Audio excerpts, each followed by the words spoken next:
তার সঙ্গে প্রণাম। যে বলছেন আমরা আপনাদের কাছে এসেছি কৃষ্ণ বলদেব এই কাছাকাছি এসেই গোচারণ করতে করতে এসেছেন, বড় ক্ষুধার্ত হয়েছেন। আমরাও ক্ষুধার্ত, আমাদের কিছু খাবার টাবার দেন, আমাদের কিছু খাবার টাবার দেন। যেই শুনেছেন তারা গোপীগণ ব্রাহ্মণগণ কৃষ্ণ বলদেব এখানে এসেছেন, নিশ্চয়ই দর্শন করতে যাব। যার ঘরে যা আছে সব নিয়ে সবাই সাজিয়ে সাজিয়ে নিয়ে চললেন। বাধা আসছে বাড়ি থেকে, যেও না যেও না। আর কে কার কথা শোনে? টানটা তো ভগবানের, কৃষ্ণের টান, যিনি নিখিল বিশ্বকে আকর্ষণ করেন সবসময় তার দিকে। হাসি আর বাঁশি এই দুটো তার আকর্ষণের জিনিস। সে টান কেউ ফেলতে পারবে না। সব খাবার টাবার নিয়ে চললেন।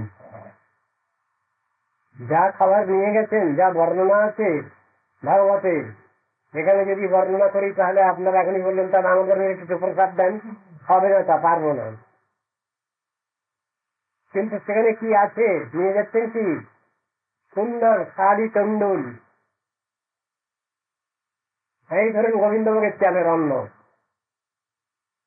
বা ধরুন বালাঞ্চলের অন্ন, গাভী নিশ্চয়ই। তারপরে ভাজা ভাজি, শাক ভাজি সব আছে। প্রথম থেকেই বলে যাবো, আর টুকটাক একাধিক ভাজি, নালিকা কুষ্মাণ্ড থেকে আরম্ভ করে ফল। তারপরে পেচরান্ন খিচুড়ি নিয়েছেন। তারপর পুষ্পান্ন, বাবা। তারপরে পরমান্ন, বাপরে। আর যত পিঠে পানা সব নিয়েছেন। সব লোভ করলে হবে না, দেওয়া যাবে না। পরে দিলেন, কিন্তু সেই পরে দিলেন অবস্থা ছুটছেন, ছাগলপাড়া ছুটছেন, কি জানি যদি ছিল আর দর্শন হবে না। তারা গিয়ে কৃষ্ণ বলদেবকে খাওয়ালেন, সখাগণকে খাওয়ালেন, খুব সন্তুষ্ট। আর আমাদের জীবন ধন্য, ভগবানকে সাক্ষাৎ ভাবে আজ খাওয়াতে পারলাম, সেই সৌভাগ্য তো কোনোদিন হবে না।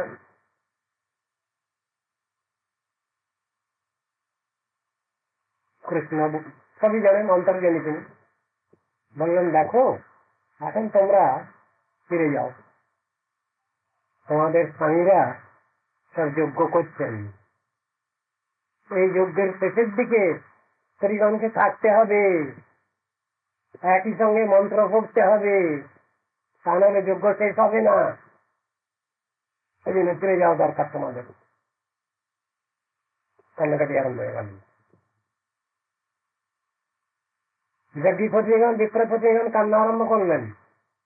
আমরা শুনেছিলাম যে কৃষ্ণ কানাই খুব নিষ্ঠুর, আজ সাক্ষাৎ ভাবে দেখতে পাচ্ছি তুমি আমাদের সঙ্গে সেই রকম নিষ্ঠুর আচরণ করছো। আমরা শুনেছি পড়েছি যারা তোমার একান্ত ভাবে শরণাগত হয় তারা পুনরায় আর সংসারে প্রবেশ করে না। তুমি কেন আমাদের আবার ফের সেই নিরয় প্রাপক সেই সংসারে আবার ফের ফেরত পাঠাচ্ছ? জানতে লাগলেন সত্যি তুমি নিষ্ঠুর। নিষ্ঠুর কানাই তোমায় বলে ঠিকই, বুঝতে পারছেন না ওদের, অনেক করে বুঝিয়ে বুঝিয়ে ফেরত পাঠালেন। তারা যখন ফিরে গেছে আমাদের শরীর এখনো বাদ প্রতিবাদ করবে না। যাও, ভগবত ইচ্ছা। যে বা যারা স্মরণ গ্রহণ করে ভগবানের, ভগবান তার সব ব্যবস্থাই করে রাখেন। তা বলে দিলেন আগে, তোমাদের কোনো অসুবিধা নেই, যাও। যে সত্যি ওষুধ ধরেছে এদের কোনো কথা বললে না। বিপ্রগণ, জাগতিক বিপ্রগণ শুধু বললেন তোমরা দর্শন পেলে? হ্যাঁ, দর্শন পেলাম, খাইয়ে এলাম, প্রসাদ খেলাম। এদের আবার কান্নাকাটি। যার জন্যে আমরা সবকিছু করছি তিনি চাইলেন, আমরা দিতে পারলাম না তাকে, একমস্তি হল। দিক জন্মানস প্রেমে যত দিক ব্রতং দিক বৌগতম দিক কুলং দিক ক্রিয়াদাক্তং বিমুখা যেসু অধোক্ষজি। এই বলতে লাগলেন সেই জাতি ব্রহ্মণগণ। ত্রিদেশ জন্ম, তিনটে জন্ম ব্রাহ্মণের। তিনটে জন্ম কি কি? মাতুরগ্রৈভী জননম, দ্বিতীয়ং মঞ্জিবন্ধনে, তৃতীয়ং যোগ্য দীক্ষায়াম। এই তিনটে জন্ম ব্রাহ্মণের। হয়ে গেল, কিছুই লাভ হয়নি আমাদের। দিক জন্মানস ত্রিবৃষ,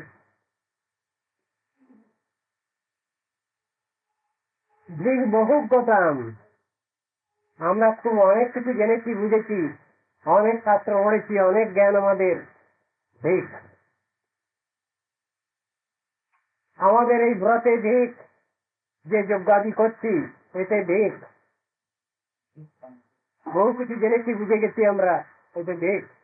দিক করলাম, শ্রেষ্ঠ ব্রাহ্মণ করে জন্মগ্রহণ করেছিলাম, ভগবানের উত্তম ভাবে সেবা করব, আরাধনা করব, উপাসনা করব বলে, এতে দিক। দিক ক্রিয়া দাক্ষং, আমাদের এই যাগযজ্ঞ বিরাট ব্যাপার হয়ে উঠল, এতে দিক। আমরা অধোক্ষজ ভগবানের বিমুখ, তার সেবা থেকে বঞ্চিত হয়ে গেলাম। আর আমাদের এই স্ত্রীগণ, এরা তার সাক্ষাৎ সেবা করে এলো, ওদের প্রশংসা করতে পারবেন।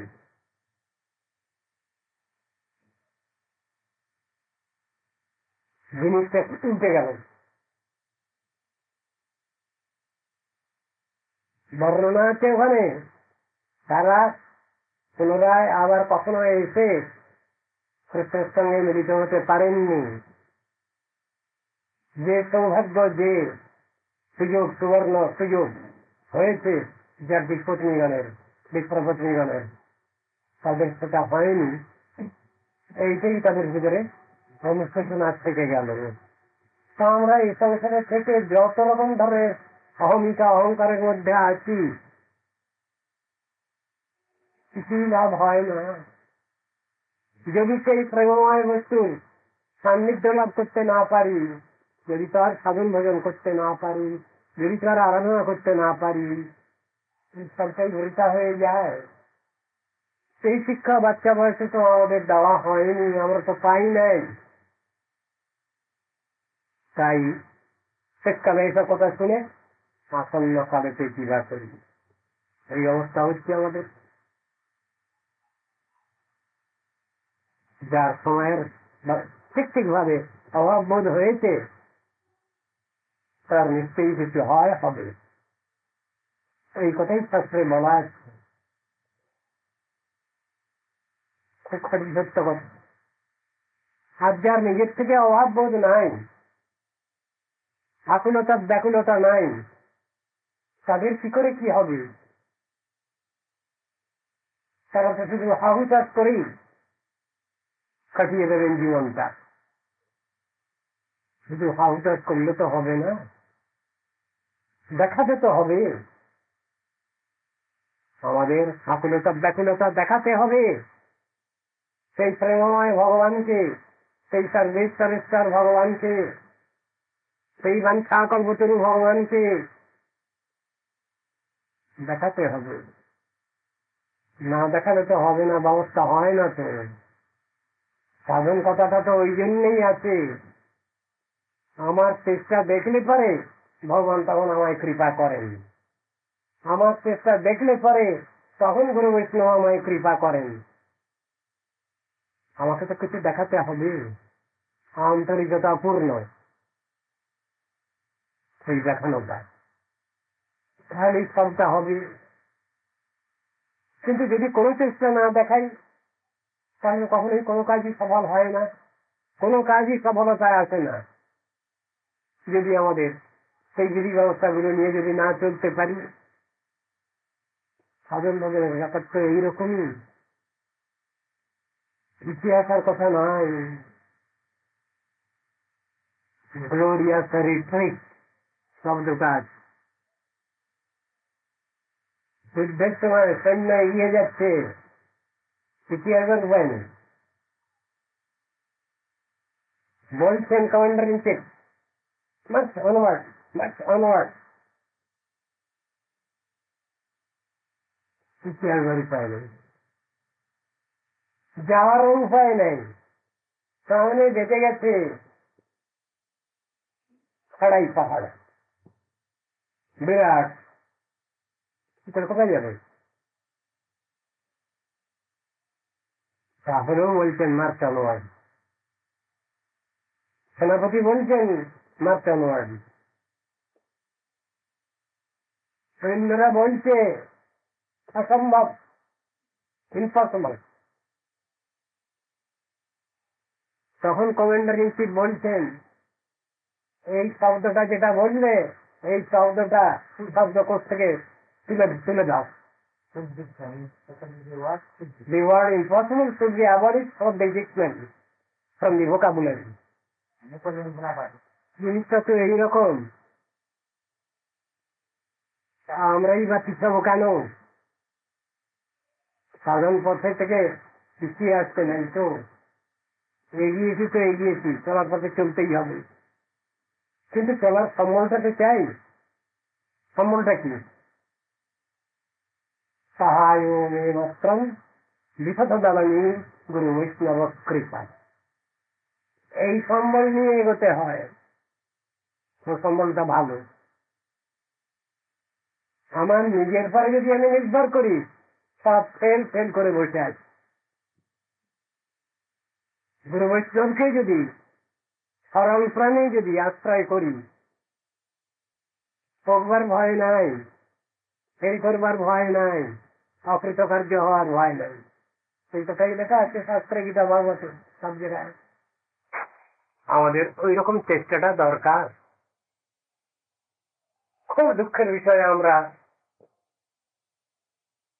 ছেলেবেলায় এইসব শিক্ষাগুলো তো পাই না, যা পেয়েছি সেগুলো লৌকিক জগতের, ব্যবহারিক জগতের কথাগুলো কিছু শুনেছি, তাকেই মনে করেছি আমরা ওইটাই বোধহয় ধর্মকর্ম।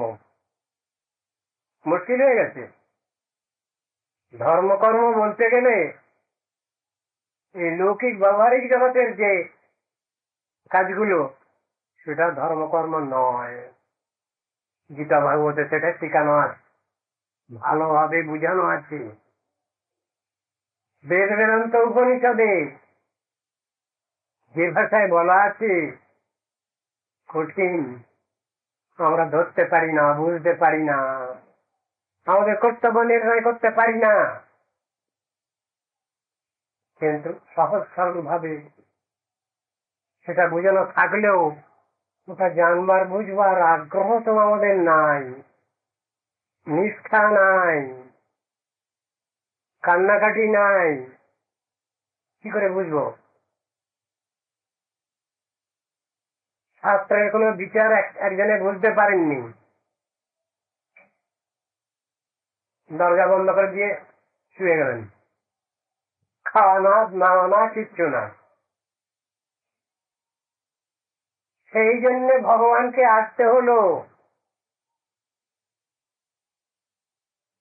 দরজা খোলো, বুঝতে পেরেছেন তিনি ওভারঅল এসেছেন, দরজা খুলে দিলেন। তুমি কেন না খেয়ে দিয়ে এরকম হাঙ্গার স্ট্রাইক করছো? আমি শাস্ত্রগ্রন্থ পড়ছিলাম, আমি বুঝতে পারি না একটা জিনিস। হ্যাঁ, এর অর্থ এই, যাও খাও, খেয়ে নাও। ভগবান কেমন দয়ালু! আর একটা ছেলে একটা মেয়ে খায়নি, তার জন্য তাকে নিজেকে আসতে হয়েছে। বাবা বাচ্চা খাও, খেয়ে নাও, এটা বুঝতে পারেনি? এর অর্থ এই। ভগবান এইরকম স্নেহময়, প্রেমময়, ভক্তবৎসল, তার বহু চিন্তা, বহু দায়িত্ব রয়েছে, আমরা সেটা বুঝে উঠতে পারি না। ছেলে মেয়েরা যদি দুষ্টমি করে, উল্টো পাল্টা করে, তাহলে গার্জিয়ান তাদের চিন্তা ভাবনা রাখে তাদের জন্য।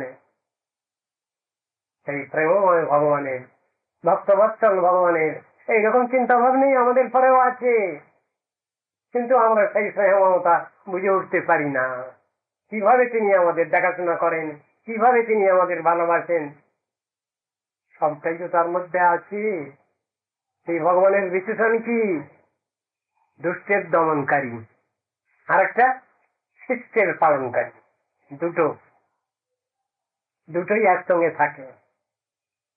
গার্জিয়ান যারা, তারা শুধুই যদি ছেলে মেয়েকে পিটান, শিক্ষা হবে না। সেজন্য তাদের মধ্যে দুটো ভাবই আছে, যেটা পল্লী অঞ্চলের পাড়াগিয়ে ভাষায় বলা হয়, শাসন করা তারই সাজে, সোহাগ করে যে। তাহলে শাসন ব্যাপারটাও আছে, আবার সোহাগ স্নেহ মমতাও আছে। এই দুটো নিয়ে আছেন বলে তারা শাসন করতে পারেন, এবং সেই শাসন পদধীন ব্যক্তিরা মেনে নেন। পরম প্রেমময় ভগবান, তার মধ্যে এই গুণ আছে, গুরু বৈষ্ণবের মধ্যেও এই গুণ আছে। তা না হলে জগৎ চক্র চলে না, চলবে না। সেই জন্যই রাখতে হয়েছে ভগবানকে এটা। তো আমরা যে অত্যন্ত অবুঝ, আমরা যে অত্যন্ত কর্মজড়, কিছুই বুঝেও বুঝি না, শুনেও শুনি না, এমনই অবস্থা হয়েছে আমাদের। এই অবস্থা থেকে আমাদের গুরু বৈষ্ণবগণ আমাদের রক্ষা করুন, আমাদের উপরওয়ালা গার্জিয়ান গৌর সুন্দর রক্ষা করুন, আর রাধা গোবিন্দ রক্ষা করুন, রাধা মাধবজি রক্ষা করুন, আর কে? আরে আমার গুরুদেব রক্ষা করুন, রাধা শ্যাম সুন্দর রক্ষা করুন, রাধা মদন মোহন রক্ষা করুন, রাধা গোবিন্দজি রক্ষা করুন, রাধা গোপীনাথজি আমাদের রক্ষা করুন। এই প্রার্থনাই আমাদের কাছে সব সময়ের জন্য থাকবে। কান্নাকাটি থাকবে, কান্নাকাটি না থাকলে কোনো জিনিসই লাভ হয় না। পার্থিব জগতের বিষয়বস্তুই লাভ হয় না, আর অপার্থিব দুনিয়ার গুণবৃন্দাবনের ধন, ভগবানের প্রতি প্রেম প্রীতি কি করে আসবে, কি করে সেই সম্পত্তি আমরা লাভ করব? এর জন্য আমাদের প্রচুর আকুলতা ব্যাকুলতা থাকা প্রয়োজন আছে। সময় হয়ে গেল বোধ হয়।